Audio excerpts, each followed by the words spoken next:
Hello, friends. Welcome back to the Alternatives Podcast. Thank you for being here today. We have a very special guest. We have Cyndie de Neve. She is the Senior Creative Director at Emmanuel Faith, and she wears many other hats. And today we are talking about how to make Christmas more meaningful and less stressful, which is something I think all of us could learn a little bit more about, and I think we can all relate to a little bit. So Cyndie, why don't you tell us a little bit about yourself? Yeah, so I am an associate marriage and family therapist, and I am currently moving from working at the church to working at Palmer Family Counseling Services. I work a lot with elementary students, which is super fun, and really enjoying that. I've also enjoy writing and have written God Confident Kids, and I write some books with Sally Burke, who's the president of Moms in Prayer International. So we've written some books together on prayer as well. Very cool. Wow, that's great. You've got a lot going on, it sounds like. So, lots of hats. Yeah, so great to hear from you on this topic. Great. Well, what makes this time of year so stressful? You know what? I think it's expectations. It always comes back down to what we expect, like if we have little kids at home, are we expecting them to all be perfect? Or are we allowing for, I used to, when I wrote a newspaper column, when people read those things, I called Christmas crazies. That all kids have the Christmas crazies because they're amped up with their expectations of Christmas. And then it drives the parents crazy because the parents are thinking, oh, we're going to have this lovely stroll down to watch the lights or, whatever it might be, make cookies. And the Christmas crazies just kind of take over their brain, and they might throw frosting, or they might end up yelling at each other in the car. And you're like, we're listening to Christmas music. Why are you yelling? And so it's that expectations, I think, that really is that killer of, we're supposed to have that peace on earth. And sometimes Christmas doesn't look like that peace on earth at all. Sure. I think that's so key because, my goodness, we have expectations for just about everything, but a lot of expectations for the holidays, for sure.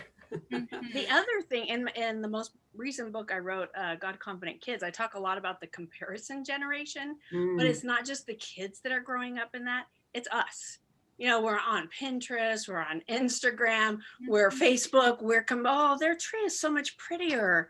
I should have decorated my tree like that. Or, wow, their kids are all clean and in matching outfits. How did they do that? Or, there's all this comparison, or, oh, that person has a boyfriend and I'm single for the holidays. And there's that sadness. It's that comparison that can be a killer at the holidays, especially too. Sure. Well, and as you point that out, Cyndie, for those of you who missed our podcast a few weeks back, that one was on comparison. And so we encourage you guys to go back and listen if you didn't have a chance to, or even if you did, it might be a good time to take a few steps back and listen to that, because we talked a lot about comparison too, Cyndie. So that was a great reminder that that's really what can get us stuck and can be a not good thing.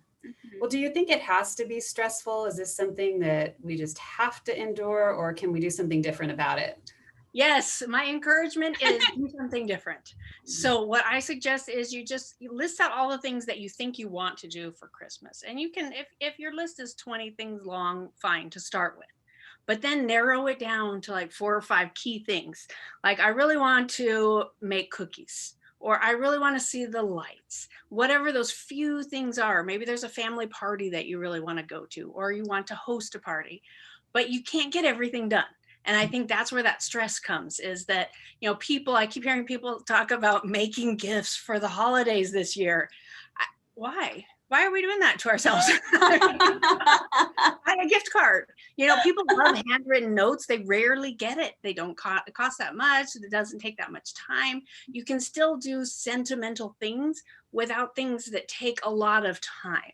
So to narrow that expectation of your time, narrow it down to just the few things that you go, okay, these are my must-dos that I really want to do this holiday. And if the other stuff happens, fantastic. But if not, your expectation is, I'm going to get these 4 things done. Helps us be more intentional.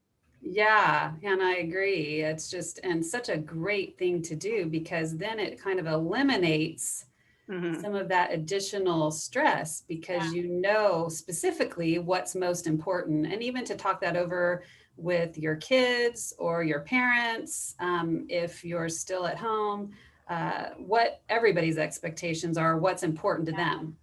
Yeah, that's really important too, because if you're married, or if you're living with your parents or with roommates, or you have a girlfriend, boyfriend, to be able to set that expectation level as well, to be able to say, okay, these are my four. They may not be the same four. So you might have to negotiate, but at least you're communicating that ahead of time instead of, well, my work party is that day and my work party is that same day, you know, what are you going to do? And to be able to talk through those things before the stress of the holidays come. Yeah. And I love that too, because that helps prevent that situation where it's December 24th and you're like, oh my goodness, right, this holiday season, where did it go? I had all of these things I wanted to do, or things I wanted to experience or share with my family or my spouse, and it, like, what happened? Why didn't we do that? And that really sets us up to make time for what we actually want to do, but also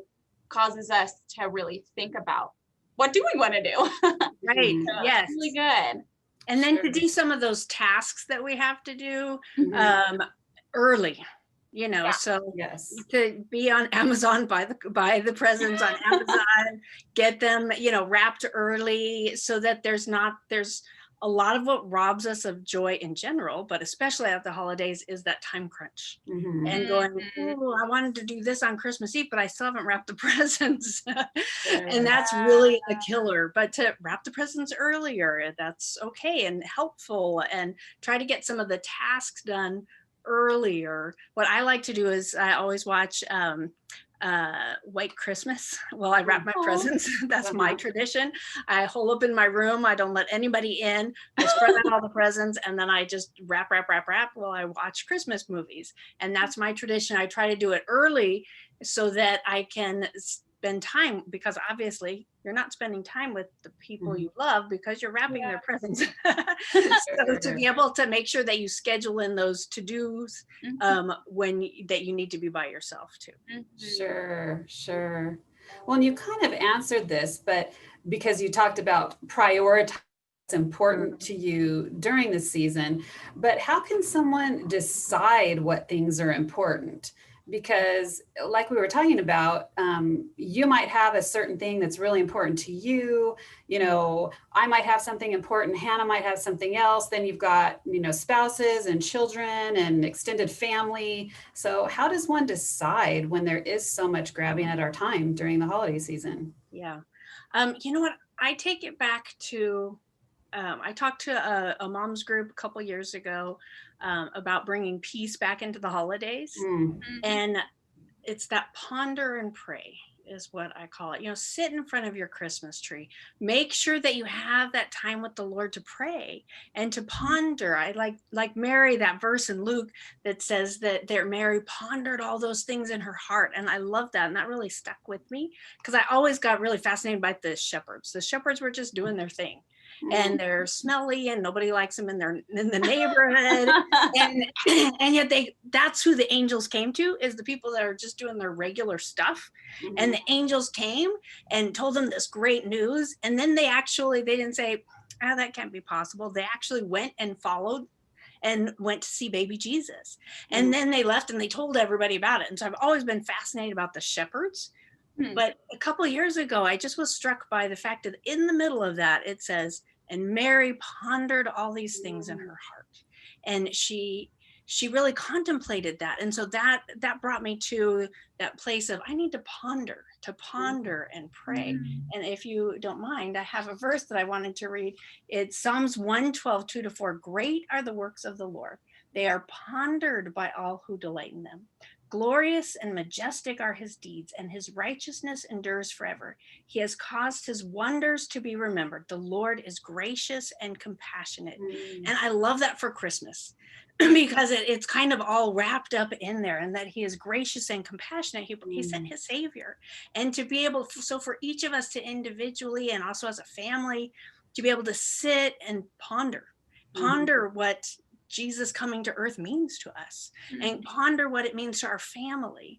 And I brought this my demonstration. This was from last year. I love Maxigado, and this one was because of Bethlehem. I just ordered a new one. I think it's from Liz Curtis Higgs that looks really good. But I always have a Christmas devotional that I like to go through too. And then I find the really cool ones, and then I'll share them with my staff and my kids and my husband and whoever will listen. And to be able to spend that time, like sit around the Christmas tree. Or if you don't have a Christmas tree, if you have Christmas lights, whatever your Christmas decoration looks like in your house, to sit there, not with the TV on, but just to sit there and contemplate and talk about what life is like with Jesus having come to earth and what that means to you, and to be able to be thankful for that. And then to be able and start there, and to be able to, read through the story in Luke, or to read through a devotional, and to have that as a priority. And it, again, level set those expectations. Probably not going to happen every day. Once a week, it might just be once for the Christmas that everybody gathers together. But for us each, we can ponder and pray every day.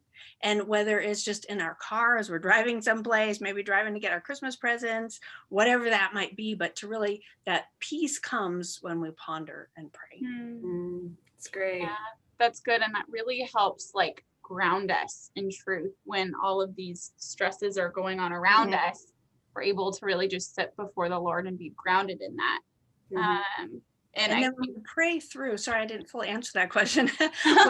when we start with that ponder and pray, then we can pray through those expectations and the priorities. And then we can also pray with our loved ones about, if they're Christians, and then if not, you pray by yourself. But just pray through what are those expectations and what are the priorities. And so you're all coming from the same place of prayer, and to be able to pray through those expectations and the priorities. Yes. Yeah, that's really good. But what about the things that aren't a priority? How do we let go of those? Yes.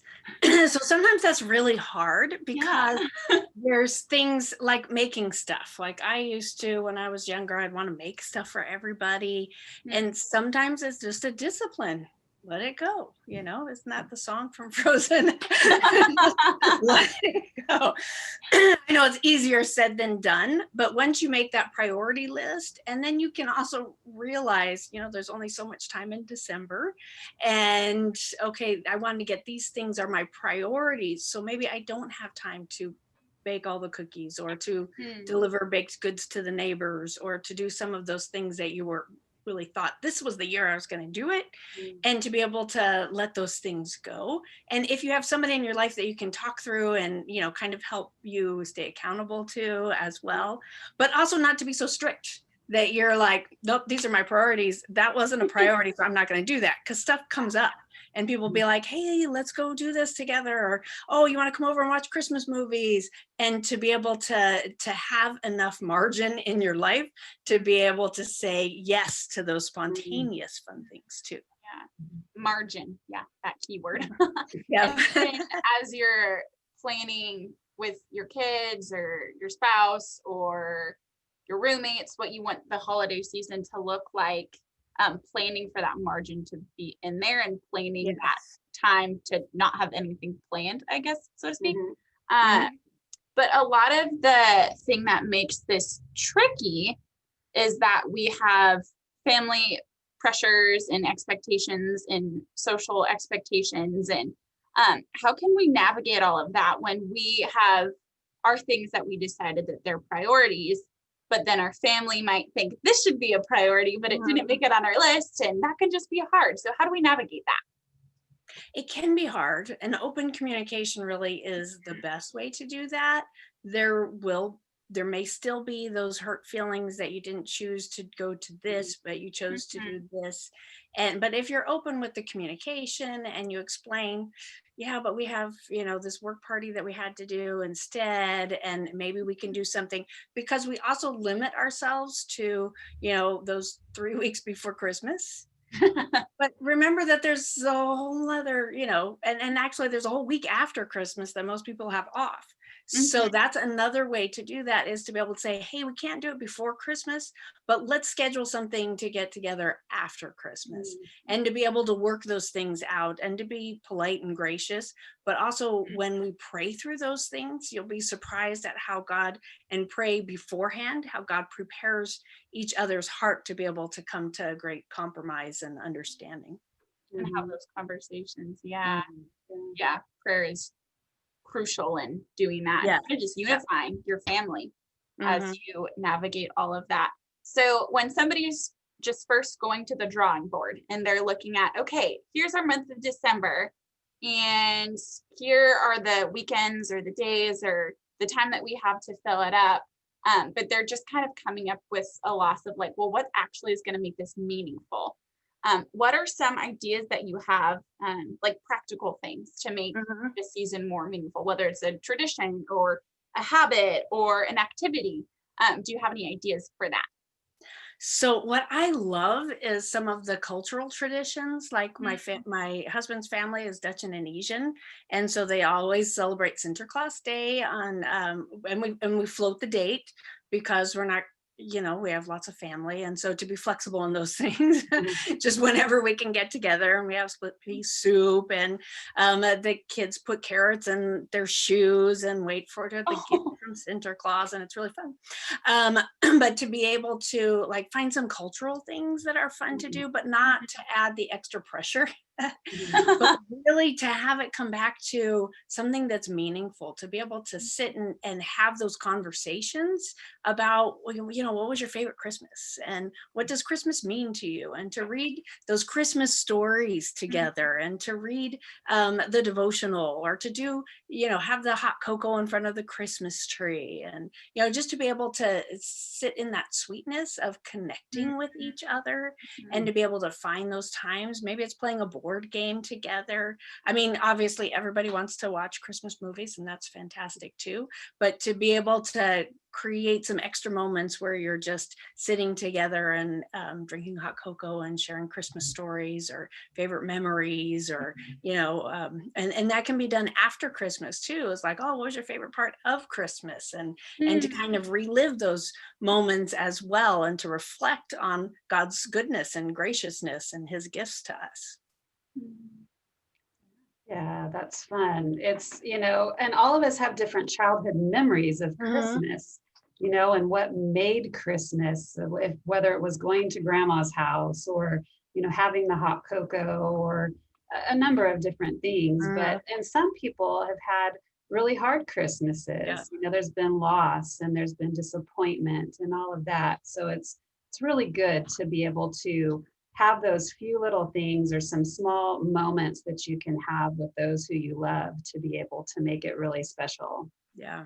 And that's a really good point that I had wanted to bring up too, is there's grief at the holidays is intensified. So whether that be a breakup, or whether it be a loved one has just died. My dad died many years ago, but in October. And it was right before Thanksgiving and Christmas. And what we did as a family is we mixed things up, so it wasn't the same tradition. So because my dad always carved the turkey. So we were at a different house than his house, and my brother-in-law carved the turkey. And so the memories were different. And the kids put on a big Thanksgiving play for us. And, so we just had a different Christmas, and then or Thanksgiving, and then for Christmas we actually started rotating houses. So like we went to each person's house and focused on giving gifts at that house, like, so when they all came to my house, Marcel and I, we gave our gifts to the family then. So it was focused on the giving, and to being able to, we each made a meal. It was like somebody had breakfast, and somebody had snack, and somebody had dinner, a whole day, somebody had dessert. We've stopped doing that because my family is ginormous. Of us now, so we just get together in the evening. But to be able to, so if there is that grieving that's happening at the holidays, that sense of loss, to be able to do something different. And that's when you want to change up those memories and the holiday traditions, so maybe instead of always, what you might have always done, to do something a little bit different. So you're creating a different memory and a new memory, but to allow time to grieve together during the holiday as well, not to shove your feelings down, but to really acknowledge, this is harder than I thought, or, and again, to go back to that ponder and pray, to be able to pray through that. God loves it when we sit at his feet and tell him what we're feeling. And so to be able to say, God, I can't really celebrate you this year because I'm feeling sad and I'm grieving, and God understands fully. And there's that peace that comes when we give God all of our, like in Philippians 4, when we give God our anxiety and our worries and our concerns, and then he replaces that with his peace that passes all understanding. And so to be able to go back to that ponder and pray, no matter what your feelings are at the holidays, to be able to give those over to God. Yeah. Yeah, that's great. And I really appreciate that. Making new memories. We can get so caught in the same things and Right. wanting those feelings and those emotions that we've known. And yet, excuse me, those can be disappointing when we're trying to recreate something sometimes, or there has been that loss, and we're not going to have that person, that loved one there again in the same way. Or, kids have grown up and they're moving a different direction, getting married and starting their own families and their own traditions, or, starting a new tradition with a new marriage. I got married this year. And so this is great. We can sit down and talk about wonderful. the things that we want to do this year. Christmas is a great time, but it's not something that, I have all these attachments to memories particularly, but it'll be fun to make new ones and do things together. So I really like that idea of starting new traditions, no matter where you are and what place you're in. Yeah. And I think all of us have to take a look at that this year, because everything's so different. The holidays are this year, and we can't all, I have a big family. Like Thanksgiving one year, we had 70 people. And so we can't all cram into Nan and Pop's living room. It just, with COVID, it's just not something we can do right now. And so having to figure out, well, it's going to look different, but it's still going to be special. And it still can be meaningful. And like the new, like Hannah, I don't remember which one of you said that, but the new traditions. And I think all of us are having to take a look at that, just because there's so much that we can't repeat that we've repeated for years and years.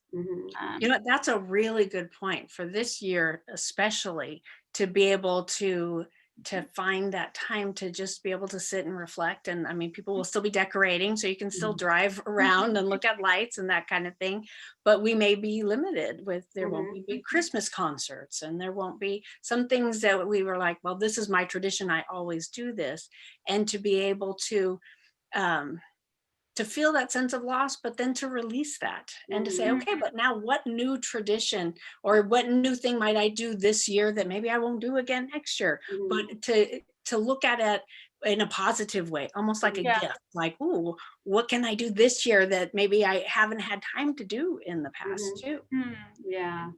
Lots of creativity. It gives us creativity. Well, we've already seen that this year with how people have celebrated Halloween, and Thanksgiving will be different, and Christmas, but how we can still spend that special time with those we love. And we're so thankful for vehicles like Zoom and things like that, to where we can get together with family in ways that we wouldn't be able to otherwise. So it's interesting to see, like, people, like family members that live far away, that people are doing Zoom calls that they might not have thought to do before. And so it's a nice way to be able to bring family together that's unique and totally different. And maybe something that becomes a tradition down the road too. Absolutely. Yeah, we're spending more time with family that we didn't get to spend time with.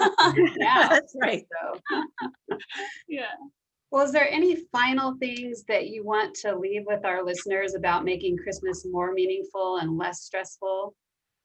Yeah, I just wanted to read that verse. I think I alluded to it earlier, but Philippians 4:6-7. Don't worry about anything. And it seems very applicable for Christmas. Don't worry about anything. Instead, pray about everything. Tell God what you need and thank him for all he has done. Then you will experience God's peace, which exceeds anything we can understand. His peace will guard your hearts and minds as you live in Christ Jesus.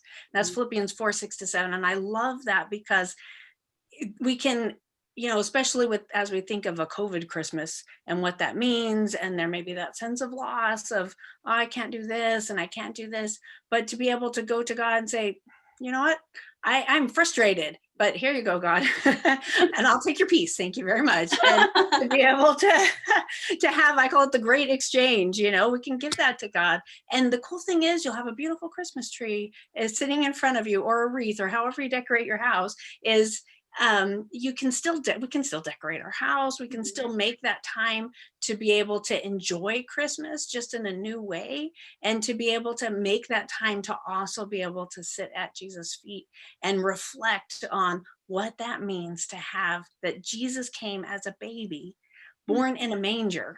Mm-hmm. And I mean, there's just so much in that story that just, when we reflect on that, not just the shepherds, but the fact that then he had to escape to Egypt. I mean, there's just so much in that story to be able to reflect on. Mm-hmm. And that Jesus did that because he loves us that much, which blows my mind. Mm-hmm. And so as we reflect on those pieces of Christmas and the different characters in the Christmas story, and to be able to picture ourselves there, and to think through that, and to talk about that with our friends and relatives, and to be able to really think through, ponder and pray through that this Christmas season. And I think even more so this year, because we won't have some of those traditions that we've usually done. Mm-hmm. We have that opportunity to be able to ponder and pray and sit in front of the fireplace or the Christmas tree with family and just talk. What does that mean that God is our Savior? What do each of these characters from the Christmas story, mm-hmm. what does that mean to us? And which one do we most relate to? And what's your favorite part of the story? And and all of those things, and to really be able to talk through that, because we probably will have more time to communicate this Christmas, mm-hmm. because there won't be as many Christmas parties or concerts and events to be going to. Yeah, so true. It's a great opportunity for us to take and to be able to connect well with our families during this season. It's been a year of that, I think, a year of being more intentional and having that forced on us in a way as well, because of being with family in different ways. But it's such a good thing. So great. Well, can you tell us about a recent challenge that you've overcome or are overcoming? Yes.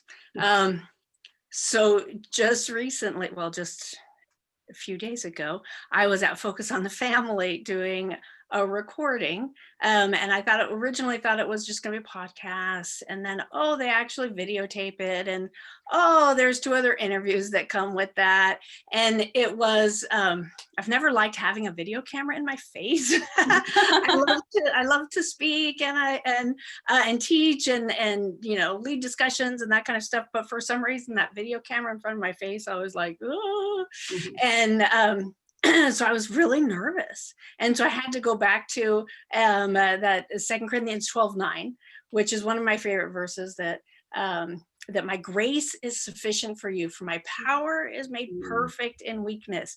And so I go, okay, God, I'm really weak in this area. I need your power to be made perfect in my weakness here. And just to know that people were praying for me and carrying me through that, as I went, and ended up being 3 different video interviews. And the last one I thought was a print interview. And so we had walked to lunch with the producers and walked back, and I went in the bathroom and I'm like, I have mascara all over my face. I'm like, oh, that's pretty. And I thought it was a print interview. So I just quickly wiped my eyes and I walk into the room like, and there's another camera. And I'm like, okay, God has a sense of humor. And but to know that God can be my strength and my weakness. And there's just, even in the transition over to counseling full time, and to be able to trust that God's gonna meet our needs and go before me. And I just feel like he has me on this faith journey, and to be able to know, okay, God's got me. Even though I might not know what, the next step after that is, God does, and he's going to take care of all of that. Wow. But it is a faith journey. I mean, I say that so confidently, but there's a lot of times that I'm like, okay, God, I don't know what you're doing. But to be able to always know that I can go back to God, and that he always allows us to express our feelings and our anxieties, and then says, okay, here's your peace back. And I just love that. And to be able to be experiencing this faith journey, which is stretching me, is a good thing. Sometimes it's really hard to get out of your comfort zone. And so God is, pushing and shoving me out of my comfort zone in a very good way. Oh, that's great. Well, thank you so much for sharing just something so personal and just so recent as well. It's an encouragement. Very recent, yes. Yes. Well, how can our listeners connect with you if they've got any questions or would like just some more encouragement? I think you've really encouraged us along the way today. So how can they reach out to you? Yeah, so I'm on Instagram and Facebook, but you can also reach me through my website, which is cyndideneve.com. And then I think I have links there to my social media channels, as well as they can leave an email and contact me that way too. Great. Well, thank you. I'm really excited for listeners to hear this. And